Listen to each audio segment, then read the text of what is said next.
하나님 아버지 감사합니다. 모처럼 휴일을 맞이해서 영육간의 쉼을 누리게 하시고 또 특별히 수요 예배 맞이해서 하나님 예배하러 이 자리에 우리를 불러주셔서 감사합니다. 우리 찬양 받으신 주님께서 이제 말씀 가운데 하나님이 하시는 말씀을 청종케 하시고 또 우리의 마음에 하나님 말씀이 심겨져서 위로와 도전이 있는 말씀 시간 될 수 있도록 성령 하나님 온전히 이 시간 함께하여 주시기를 간절히 기도드립니다. 오늘 하나님을 만나고 또 기도하고 돌아가는 밤 되도록 함께하여 주시옵소서. 예수님 이름으로 기도드립니다.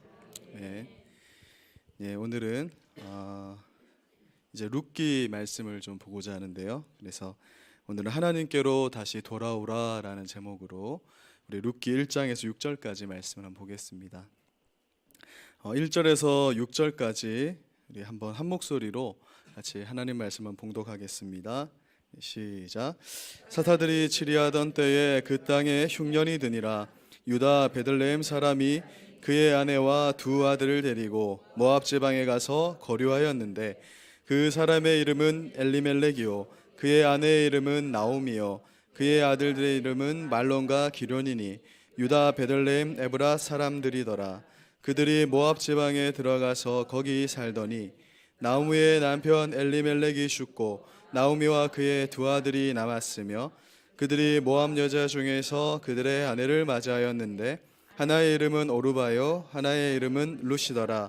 그들이 거기에 거주한 지 10년쯤에 말론과 기련 두 사람이 다 죽고 그 여인은 두 아들과 남편의 뒤에 남았더라. 그 여인이 모압 지방에서 여호와께서 자기 백성을 돌아보시사 그들에게 양식을 주셨다 함을 듣고 이에 두 며느리와 함께 일어나 모압 지방에서 돌아오려 하여. 아멘. 오늘부터 우리가 룻기를 한번 이렇게 살펴볼 텐데요. 히브리 성경은 이제 우리가 현재 보고 있는 성경과 이 배열이 좀 다르게 되어 있거든요. 구약 성경에 다섯 두루마리라는 그런 성문서가 있는데 그 중에 룻기는 잠언서 뒤에 위치하고 있습니다. 잠언의 제일 마지막 부분 31장에 현숙한 여인은 어떤 여인인가에 대해서 이렇게 말씀을 하고 있는데 곧바로 이어서 룻기가 등장한다는 것은 그 잠언서에서 말하는 현숙한 여인이 바로 룻과 같은 여인이다라는 것을 알려주고자 하는 그런 어떤 성경 배열상의 어떤 목적이 있다라는 것을 우리가 한번 유추해 볼 수 있습니다. 그래서 룻이라 하면 성경에서 현숙한 여인의 대표이고 정말 우리 성도님들은 정말 배울 만한 그런 인물의 대명사라고 할 수 있습니다. 그런데 우리가 가지고 있는 성경은요, 룻기의 위치가 사사기와 사무엘서에 이렇게 끼어 있습니다. 룻기는 마치 사사기와 사무엘서라는 그런 딱딱한 조개 껍질 사이에 위치한 그런 진주 같은 그런 책이라 할 수 있습니다. 사사기와 사무엘서와 달리 룻기는 매우 부드럽고 또 잔잔하고 아름다운 이야기를 담아내고 있습니다. 그래서 룻기는 구약 성경에 참 찾아보기 힘든 그런 아름다운 책, 보석 같은 책이라 할 만한 그런 성경입니다. 특히 룻기에는 아무리 보아도 이 사사시대의 혼란한 상황이 거의 나타나지 않습니다. 사사시대와는 전혀 다른 세계가 펼쳐지고 있는 게 룻기의 세계예요. 우리가 앞으로 살펴보겠지만 오늘 본문 말씀으로 읽었던 1장 1절에서 5절을 제외하고 나면 모든 일이 잔잔하게 흘러갑니다. 그리고 평온합니다. 룻기에는 그 어디에도 갈등이나 분쟁이 없어요. 그리고 우상 숭배와 같은 제약들이 전혀 없는 어떤 전혀 다른 세계를 보는 듯한 그러한 환경이 연출됩니다. 등장인물들도요 하나같이 다 경건하고 신실하고 착한 믿음의 사람들입니다. 그러니까 룻기에는 악인이 나오지 않고 다 착한 사람들 이렇게 나오는 것이죠. 그러니까 사사시대에 이런 일이 있다라는 것이 놀라운데 의도적으로 또 새롭게 성경을 이제 편찬한 사람들은 그 시대에 맞춰서 사사기 뒤에다가 룻기를 위치하고 있는 것을 보게 됩니다. 이 반복적인 죄악이 만연했던 이 사사기 시대에 룻기와 같은 이러한 시대가 있었다라는 것을 통해서 우리가 한 가지 깨닫게 되는 것이 있습니다. 그것이 뭐냐 하면 인간 세상이 정말 복잡한데 하나님의 역사는 멈추지 않고 그 선하신 방향은 여전히 진행된다라는 거예요. 오늘날 우리의 사회도 정말 하나님이 계시는가? 정말 살기 어렵다. 이 시대가 교회가 살아남을 수 있겠는가라고 우리는 그렇게 절망할 수 있어요. 그런데 그 어떤 시대에서라도 하나님은 하나님의 역사를 멈추지 않으신다라는 것입니다. 그리고 그 선하신 방향을 그대로 진행하시는데 오늘 룻기 말씀처럼 당신의 신실한 백성들을 남겨두시고 그 백성들에게 약속을 주시고 하나님은 일해 가신다라는 것을 룻기를 통해서 말씀해 주는 거예요. 그래서 우리가 사사기만 읽으면 야, 정말 절망이다. 어떻게 인간이 이런가 생각하다가 룻기를 읽으면서 희망을 보게 되는 거예요. 그러면서 다윗의 시대를 준비하게 하시는 그 하나님의 놀라운 섭리를 발견하게 되는 것입니다. 아합 왕 시대가 되면 하나님을 섬기는 신앙이 완전히 말살되거든요. 엘리야는 이 시대, 그 시대를 살아가면서 정말 나 혼자 하나님을 따르는 것 같고 하나님은 세상 일에 전혀 관여도 하지 않는 것 같아라는 그런 절망감을 느꼈습니다. 근데 하나님이 그런 가운데 몇 명을 남겨두셨다고 하셨죠? 7,000명이나 되는 우상에게 절하지 않는 자들을 남겨두셨고 그 신실한 자들을 통해서 내가 선한 일을 할 테니까 낭망하지 말라는 메시지를 엘리야에게 전해주셨습니다. 그러니까 암울한 시대에도 아합 왕의 시대에도 그리고 마지막 때와 같은 이 시대에도 하나님은 당신의 사람들을 늘 따로 세우시고 보존하시고 또 그들을 통해서 선한 구속사를 이루어 가시는 거예요. 우리 경주 선교교회 성도님들이 다 그런 7,000명의 남은 자들인 줄로 믿습니다. 이 룻기라는 책의 제목은 누가 주인공일까요? 당연히 룻이라고 생각을 하실 것입니다. 그런데 엄연히 말하면 우리가 룻기를 잘 읽어보면요, 룻이 아니라 룻의 시어머니인 이 나오미가 이 룻기의 어쩌면 주인공이라는 것을 보게 됩니다. 이 룻기는요, 나오미라는 한 여인이 정말 망가질 대로 망가져버려서 그 인생이 텅텅 비어버렸는데 하나님께서 그 여인의 삶을 어떻게 채우시는지를 보여주는 그러한 성경이 바로 룻기라는 거예요.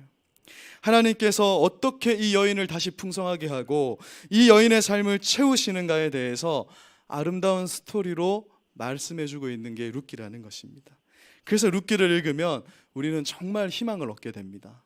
물론 시부모님에게 잘하자 이런 메시지도 있지만 시어머니가 주인공인 거예요. 그래서 이 여인의 삶을 하나님이 어떻게 보장하시고 어떻게 회복시키시는지를 보라고 말씀하는 게 룻기의 주제입니다. 룻기의 모습을, 이 룻기에 나오는 나오미의 모습을 통해서 하나님이 무엇을 보여주냐면 이스라엘 백성들의 모습을 보여주고 있고 또한 하나님을 떠난 이 시대의 그리스도인들의 모습을 보여주고 있는 것입니다. 이 룻기의 배경인 사사시대에는요, 이스라엘의 모습이 마치 남편 대신 하나님을 잃어버리고 사는 그런 나오미의 모습과 많이 닮아 있다는 것을 말하고 있습니다. 고대 사회에서 여성이 남편이 없으면 살기 어려운 시대입니다. 오늘날은 그렇지 않지만 이 시대에는 남편이 없다라는 것은 궁핍함과 정말 참 고난의 삶을 의미하는 거예요. 여성 혼자서 뭔가 일을 해서 먹고 살 수 있는 시대적 형편이 아니었기 때문에 그렇습니다. 그래서 남편이 없는 자들을 하나님께서는 국가가 돌봐라, 이스라엘에게 과부를 돌보라고 명령하실 만큼 남편이 없다라는 것은 절망적인 상황을 의미하는 것입니다. 그런데 이 이스라엘의 상황이 어떠하였냐면 남편을 버려버린 하나님을 버려버린 그 이스라엘의 상태가 이 나오미와 같이 궁핍하고 결핍하여서 죽을 지경이 되었다라는 것을 간접적으로 보여주고 있는 것이 바로 룻기의 배경입니다. 그러나 룻기는 그렇게 피폐해져 버린 나오미의 텅텅 비어져 버린 그 삶을 하나님이 어떻게 채워주시는가, 그랬더니 그 여인의 삶이 얼마나 충만해졌는가를 보여줍니다. 그리고 그것에 우리를 주목하게 합니다. 그리고 이스라엘의 진정한 남편 되신 하나님을 다시 찾을 때 신실하신 하나님께서 나오미를 회복시켰듯이 오늘날 그리스도인들을, 그리고 이 시대의 이스라엘 백성들을 하나님은 약속하신 대로 회복시키실 것을 나오미의 인생을 통해서 보여주는 거예요. 그것이 바로 룻기의 주제인데, 회복은 오직 하나님께 돌아갈 때만 있는 것이다라는 것을 말하는 겁니다. 그런데 우리 사람들은, 특히 성도들은 이상하게 고난이 생기고 문제가 생기면 일단 하나님을 멀리하는 특징을 가지고 있다. 오늘 룻기의 가족들도 그렇게 하나님을 떠난 모습을 발견하게 됩니다. 룻기의 배경은 룻기 1장 1절에서 명시하는 것처럼 사사들이 치리하던 때, 곧 사사기 시대라고 말씀하고 있습니다. 사사기 전체의 마지막 절인 이 21장 25절을 보면요, 사사기 시대는 이스라엘의 왕이 없음으로 인해서 사람들이 각기 자기의 소견대로 옳은 대로 행하던 시대였다, 이렇게 명명하고 있습니다. 이 말은 이스라엘 백성들이 왕으로 통치하던 하나님을 떠나버리고 자기 마음대로, 인간의 죄성대로, 본성대로 죄악과 불법과 불의를 행하면서 그렇게 살았다. 그래서 이 시대는 정말 불의가 행해지는 시대이고, 그래서 희망과 소망이 없는 시대라고 말하고 있는 것입니다. 그런 시대에 룻기 1장 1절은 그런 시대였기 때문에 하나님께서 그 시대에 흉년을 주셨다, 이렇게 말씀하고 있는 것입니다.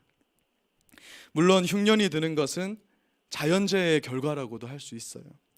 모든 자연재해가 하나님이 벌 주셔서 그런 것이 아닙니다.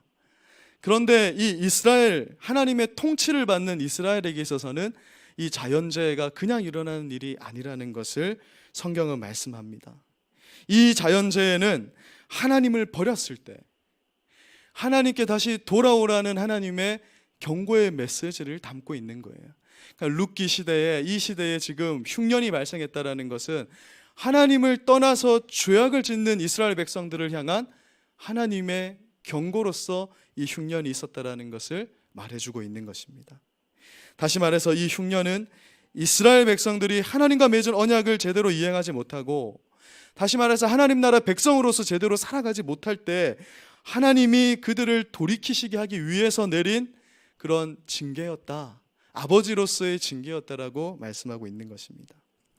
성경에 보면 이스라엘 백성들이 하나님과의 언약을 제대로 이행하지 않았을 때 3단계에 걸쳐서 하나님이 징계를 내리십니다.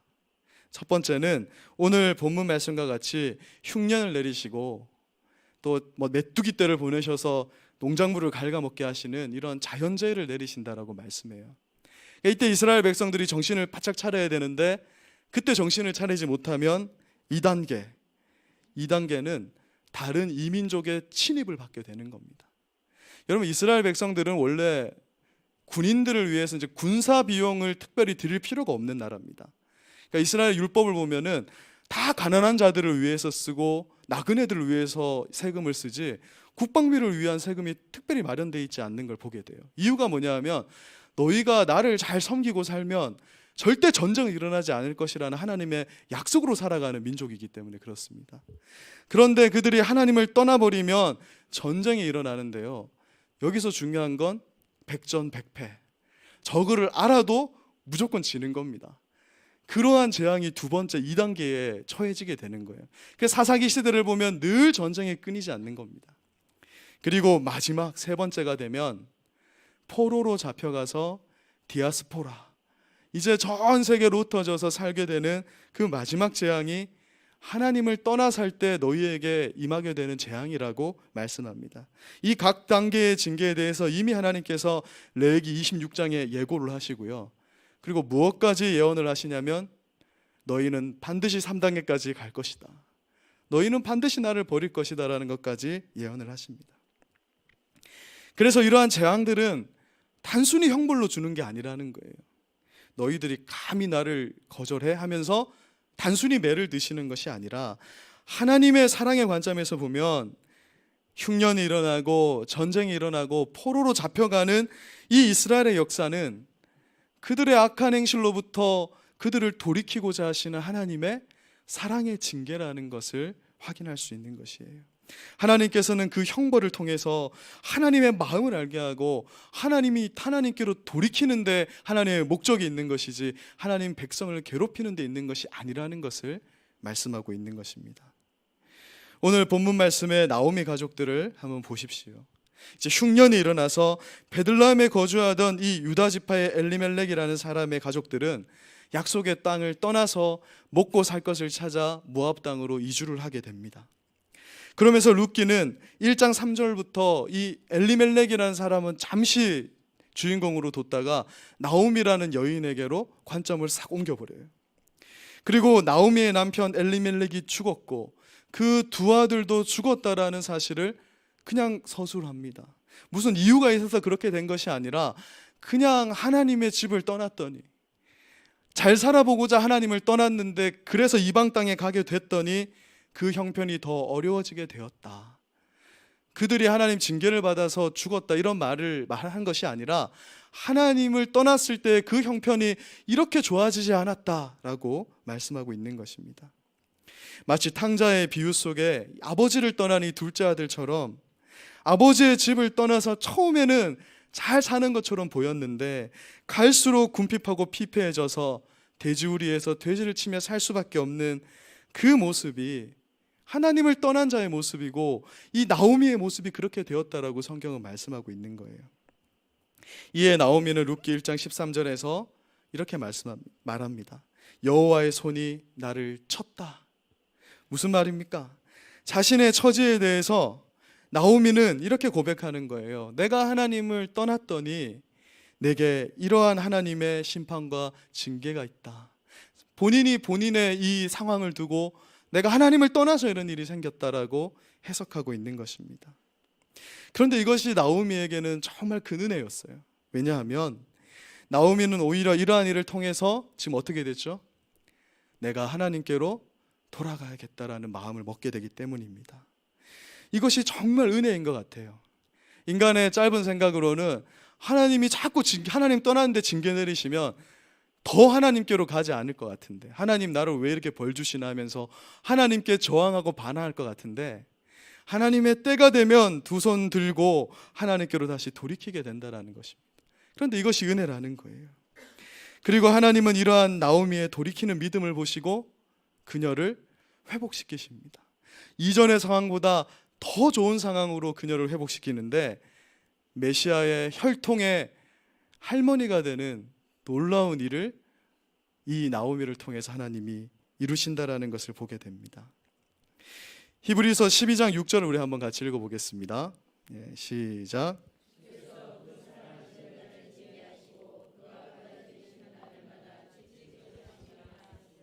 네, 부모가 자식에게 매를 드는 이유가 무엇입니까?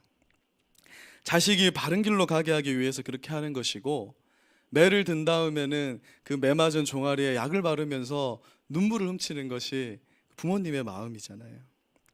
성경은 하나님을 떠나서 잘못된 방향으로 가는데도 하나님이 아무런 손을 대지 않고 무관심하고 그냥 방치하는 것이야말로 하나님의 심판이라고 말합니다. 사실은 그것이 심판이지 다른 게 심판이 아니라는 거예요. 하나님의 징계가 있다라는 것은 그가 하나님의 아들이라는 증거, 하나님의 딸이라는 증거가 된다 말합니다. 히브리서 12장 8절은 징계는 다 받는 것이거늘 너희에게 없으면 너희가 사생자요 친아들이 아니다 이렇게 말씀합니다. 우리가 하나님을 떠나 살기 때문에 하나님이 때로는 징계를 내리신다라고 말씀하는 거예요. 그래서 우리 인생에 하나님의 징계가 있고 간섭함이 있습니다. 그런데 여러분, 성도들은, 우리 그리스도인들은 나이가 많건 적건 다 사춘기 시절을 살아가는 거예요. 왜냐하면 하나님 그렇게 하시면 반항이 생기고, 뭘 그렇게 하시나, 부모님이 이렇게 간섭하시나, 우리는 다 사춘기인 것 같아요. 그런데 그 자체가 하나님의 자녀라는 증거이고 하나님이 우리를 사랑하신다는 증거라고 말합니다. 그래서 시편 119편 71절은 고난당하는 것이 내게 유익이라 이로 말미암아 내가 주의 율례들을 배우게 된다. 오히려 그런 일이 있을 때 더 기뻐해라. 그것이 그리스도인들의 모습이다라고 이렇게 말씀합니다. 때로는 약속의 땅을 떠난 이 나오미처럼 우리가 죄와 허물과 실수 때문에 하나님의 이 아버지로서의 징계를 받을 수 있습니다. 그러나 그것은 우리를 향한 하나님의 사랑이요, 부모와 자식과의 그 관계성을 통해서 우리는 하나님의 사랑을 또한 경험하고 실질적으로 느끼게 되는 것입니다. 그러므로 그리스도인들은 이 징계를 받을 때 그 징계를 통해서 오히려 아버지의 집으로 내가 돌아가야겠다 이렇게 다짐을 해야 되는 것입니다. 다시 오늘 본문 말씀을 한번 보십시오. 흉년으로 인해서 희망을 찾을 수 없는 이 사사시대, 희망을 찾아서 나오미 가족들은 모압 땅에 거주하게 됩니다. 바로 여기에 그들의 잘못이 있는 거예요. 아무것도 기대할 수 없는 상황 속에서 우리는 누구를 붙들어야 하느냐? 바로 오직 하나님을 붙들어야 하는 것입니다. 그리스도인들은 어려움이 생겼을 때 다른 방법을 찾는 사람들이 아니에요. 도무지 해결할 수 없는 문제 앞에서 우리는 하나님께 나와서 매달리는 사람들이라는 겁니다. 다른 방법을 택하면 더 안 좋은 상황으로 가게 되는 것을 나오미가 이미 우리에게 반면교사로 보여주고 있는 것이에요. 하나님의 약속의 땅을 떠나 이방 땅으로 갔더니 그것이 하나님이 원하시는 방법이 아니었기 때문에 그때부터 그들에게는 더 큰 고난이 찾아오게 되었다라고 말합니다. 그들이 모압 땅에서 12년을 눌러 사는데요, 그들이 12년을 살았다는 것은 무엇을 말하냐면 잠시 양식을 구하러 모압에 갔다라는 것이 아닙니다. 그곳이 더 좋아서 하나님을 완전히 떠나버린 그들의 영적 상황을 말해주고 있는 것입니다. 나오미의 남편 엘리멜렉이 어디 사는 사람이라고 하고 있죠? 베들레헴에 살고 있습니다. 베들레헴에 살기 때문에 이 사람은 유다 지파라는 것이죠. 유다 지파라면 다윗의 조상이며 메시아의 계보에 속해 있는 자입니다. 이 정도 되면 흉년이라는 고난 속에서도 하나님이 왜 흉년을 주실까? 이 일을 통해서 내게 무엇을 말씀하시는가? 그것을 하나님께 물으면서 그 불순종과 불신앙을 회개하고 하나님께서 회복시키실 때를 그 땅에서 기다려야 되는 거예요. 그런데 그것이 없이 그 사람은 믿음이 없기 때문에 다른 방법을 찾아 떠났다. 오늘날로 따지면 교회 안에서 방법이 없으니까 세상적 방법을 찾아서 떠나버렸다라는 것을 말하는 것입니다. 여러분, 성도들에게는요, 주어지는 고난이 있는데 그것이 어떠한 결과로 주어졌던 간에 성도들은 그 고난을 피해서는 안 되는 존재들이에요. 고난은 피해야 하는 장애물이 아닙니다. 그것은 적극적으로 대처해야 되는 기도의 제목입니다. 그리고 하나님 앞에서 나 자신을 되돌아보는 계기로 삼아야 되는 거예요. 왜 이런 일이 있는가? 그것이 무조건 죄 때문에 비롯됐다는 걸 말하는 것이 아닙니다. 그것을 통해서 하나님이 지금 나에게 무엇을 말씀하시는지를 생각해보고 기도하는 계기로 삼으라는 거예요. 그 일을 핑계로 하나님을 떠나는 것은 결코 하나님의 방법이 될 수 없다. 하나님을 떠나면 도저히 회복할 수 없는 상황 속으로 계속해서 빠져갈 뿐이라는 것을 룻기는 말씀하고 있습니다. 성경을 자세히 보면 하나님께서 이 약속의 땅을 떠나는 걸 정말 싫어하는 것을 보게 됩니다. 그 땅에 흉년이 있고 전쟁이 있어도 하나님은 내가 너희에게 준 약속의 땅을 떠나지 말라고 촉구하십니다. 아브라함이 약속의 땅인 가나안을 잠시 떠나 이집트로 가잖아요. 그때 하나님은 가나안으로 빨리 돌아가라고 아브라함에게 계속 요구하십니다. 그리고 다윗이 사울을 피해서 약속의 땅을 떠나서 이 모압 땅으로 잠시 피난해 있을 때도 하나님은 계속 돌아가라. 아마 다윗은 할머니의 집이 이제 모압이니까 룻이 할머니 뻘이잖아요. 모압에 아마 아는 사람이 있고 이렇게 도망간 것 같은데 하나님은 가면 죽을 수도 있는 그 이스라엘로 다시 돌아가라. 그 약속의 땅으로 다시 돌아가라고 촉구하셨습니다. 하나님이 왜 이렇게 하셨을까? 그것은 구약 시대에는 이 가나안 땅이 단순한 땅이 아니기 때문에 그래요. 가나안 땅은 하나님께서 약속으로 주신 축복의 땅입니다. 그리고 이 땅은 영원한 그 하나님의 나라를 상징하는 곳이에요. 그러므로 이스라엘 백성들은 가나안을 떠나거나 빼앗기는 일이 없어야 됩니다. 그것은 마치 하나님의 나라를 빼앗기는 것과 같은 것이고 구원을 잃어버리는 것과 다름없는 그런 중대한 일이라고 그렇게 해석할 수 있는 것입니다. 이삭의 신앙이 위대한 것은 흉년 중에 그 어려운 중에서도 약속의 땅을 떠나지 않았다는 것이죠. 창세기 26장 2절에서 하나님은 그 땅에 흉년이 들어서 이삭도 다른 곳으로 이주를 하고 싶은데 이삭에게 나타나서 이렇게 말씀합니다. 애굽으로 내려가지 말고 내가 내게 지시하는 땅인 가나안에 거주해라. 이렇게 명령을 하시는 거예요. 그리고 그 땅에 거류하게 되면 내가 네 아버지 아브라함에게 약속했던 것처럼 너를 복되게 하고 이 모든 땅을 네 자손에게 줄 것이다 라는 약속을 다시 한번 하십니다. 근데 이삭은요, 딱 이 약속을 붙들고 다른 곳으로 이주하지 않는 거예요. 어떻게 이런 일이 가능할까요? 도무지 희망이 보이지 않는데 하나님을 믿기 때문에, 하나님의 약속을 믿기 때문에, 설마 나를 굶어 죽이시겠느냐. 하나님의 약속을 믿기 때문에 거기에 남는 거예요. 그런데 또 여기서 우리가 주목해 봐야 되는 것은 그런 위대한 믿음의 선택을 했는데 이삭에게 곧바로 어려움이 닥쳐온다라는 것입니다. 그 당시 이삭이 머물렀던 그랄 땅에 블레셋 왕 아비멜렉이 있는데 그 아내 리브가를 보고 너무 리브가가 아름다우니까 아내로 삼고 싶어 하는 거예요. 그래서 이 사람은 내 누이다라고 이렇게 거짓말을 해서 그 아내를 빼앗기게 되는 정말 절망적인 상황이 나타나게 된 것입니다. 여러분, 이삭에게 이 일이 얼마나 절망적으로 다가왔겠습니까? 정말 믿음의 선택을 했는데 하나님 떠나지 말라 해서 정말 척박한 흉년이 든 이 땅에 남아 있는데 하나님이 곧바로 안 좋은 일을 허락하신 거예요.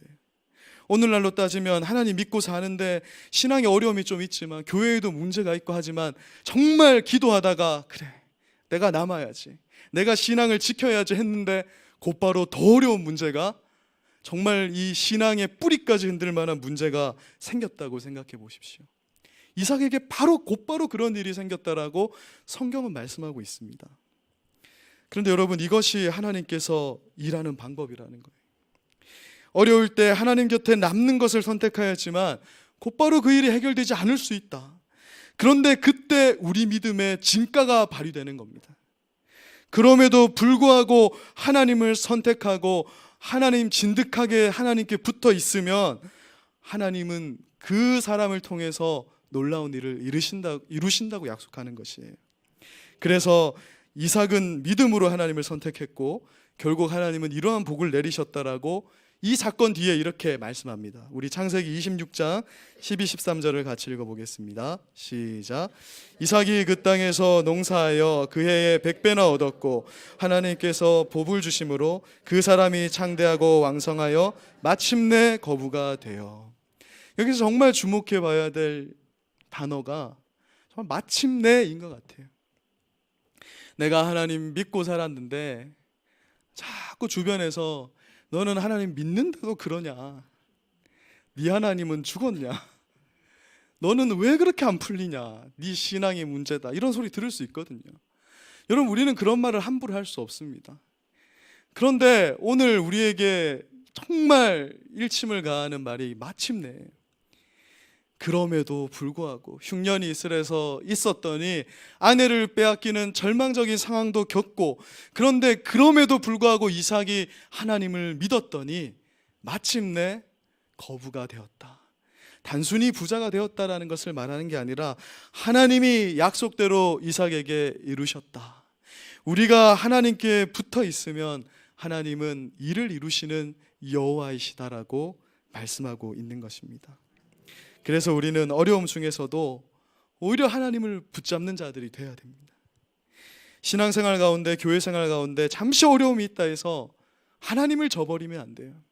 그냥 하나님을 붙잡고 있는 것입니다. 어떻게 하든지 하나님 약속 믿고 기도하고 그 말씀대로 살고자 버티고 있으면 마침내 저 성도를 위해서 하나님이 저희를 하셨다. 그래서 나중에 그때 그 말한 거 정말 미안합니다, 날 좀 잘 봐주시오 하면서 하던 때가 올 것이다. 지금 것을 보고 판단하지 말아라. 하나님은 신실한 언약의 하나님, 약속의 하나님이시다라는 것을 보여주고 있는 것입니다. 그런데 룻기의 나오미 가족들은 처음에 그렇게 하지 못했다라는 것이죠. 이제 룻기 1장 6절을 보면서 우리 정리를 해보겠습니다. 하나님께서 베들레헴에 다시 양식을 주셨다라는 소식이 들리게 돼요. 베들레헴의 이름은 빵집이죠. 원래 빵이 풍성한 그러한 집이 돼야 되는데 하나님의 징계 때문에 잠시 빵이 없는 때가 있었습니다. 그러나 원래 이름을 되찾아서 하나님이 그 땅에 양식을 주셨습니다. 이제 나오미, 정말 이제 아들도 죽고 남편도 죽은 나오미에게 이제 희망의 소식, 복음의 소식은 다시 하나님의 땅으로 돌아가는 것, 다른 말로 하면 하나님께로 다시 돌아가는 것, 그것이 이제 나오미가 선택할 수 있는 유일한 답안지입니다. 이제 나오미는 하나님께로 돌이킵니다. 그리고 하나님 없이 피폐해진 삶이 하나님께로 옮겼을 때 회복되는 것을 경험하게 돼요. 물론 당장에 되는 것은 아니었습니다. 시간이 필요했어요. 그러나 그 땅에 머물 때, 여호와께 붙어 있을 때 하나님은 원래 이름대로, 그가 고향에 올 때 나는 괴로움이다 말하라 불러라 했다가 다시 원래 이름 나오미, 기쁨의 이름을 되찾게 되는 것을 보게 되는 것입니다. 여러분, 집을 나간 둘째 아들이 재산을 다 탕진하고 돼지를 치면서 돼지한테 주는 지업 열매도 먹지 못하게 할 때 누구를 떠올렸을까요? 아버지를 떠올리지 않습니까? 그리스도인들이 축복된 이유가 뭔가 하면 그런 상황 속에서 돌아갈 곳이 있기 때문에, 돌아갈 아버지가 있다라는 거예요.